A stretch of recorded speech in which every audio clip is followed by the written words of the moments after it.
Retour sur l'intérieur de ce 4700H, bien occupé comme vous pouvez le voir, à l'exception de cet emplacement à droite, qui peut-être était l'emplacement de la carte tuner DAB+, qui ont disparu de cet appareil, ces dispositifs étant remplacés par la lecture de radio internet, dont certaines sont de qualité CD. Donc ici on ne peut pas louper le gros transformateur de type I, avec l'arrivée du courant ici, les enroulements secondaires ici. Si on remonte le courant à l'arrivée, on va tomber sur le fusible. En bleu, très vraisemblablement des condensateurs de fuitage Y. Ici, plus intéressant, deux condensateurs classiques avec un refroidisseur de régulateur de tension, semble-t-il. Ce qui sous-entend la présence d'une alimentation sous cet espace, voyons voir. Oui, effectivement. En jaune, on voit bien la présence d'un petit transformateur qui est isolé d'ailleurs du reste des cartes par un blindage métallique.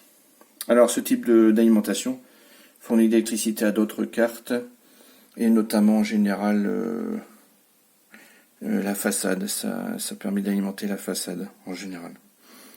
Donc, la carte HDMI. Ah non, j'ai pas parlé. On a entreaperçu les deux énormes capacités Nichicon qui sont le poumon de cet amplificateur.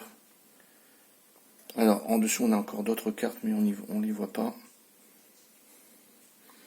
Tout est assemblé, les cartes les unes avec les autres, ce qui fait que c'est assez costaud, ça vibrera pas très facilement. La carte HDMI on peut pas la louper, elle occupe quasiment toute la largeur de l'amplificateur.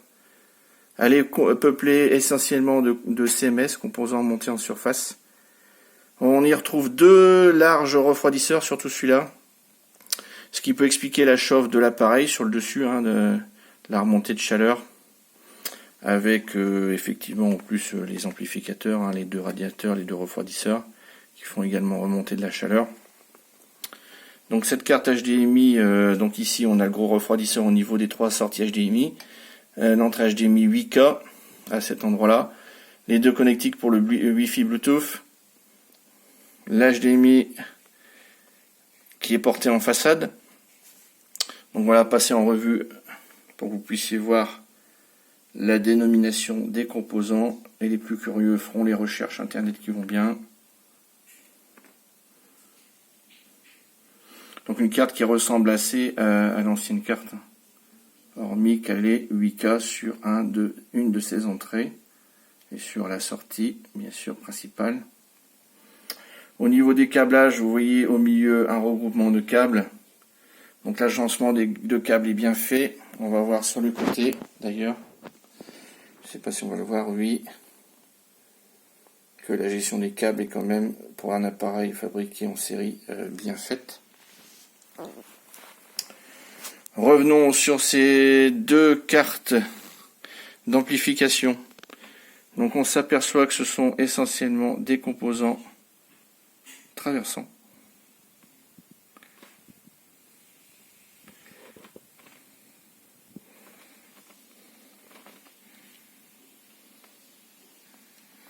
On va regarder l'autre face du circuit. Donc deux radiateurs assez imposants avec deux ventilateurs au fond. Et ici on va apercevoir sous cet angle les composants qui permettent d'amplifier le signal. Assez nombreux.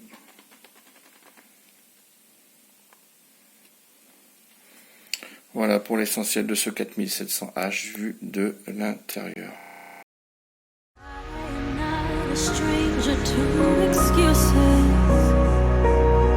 Burned me once or twice, I expect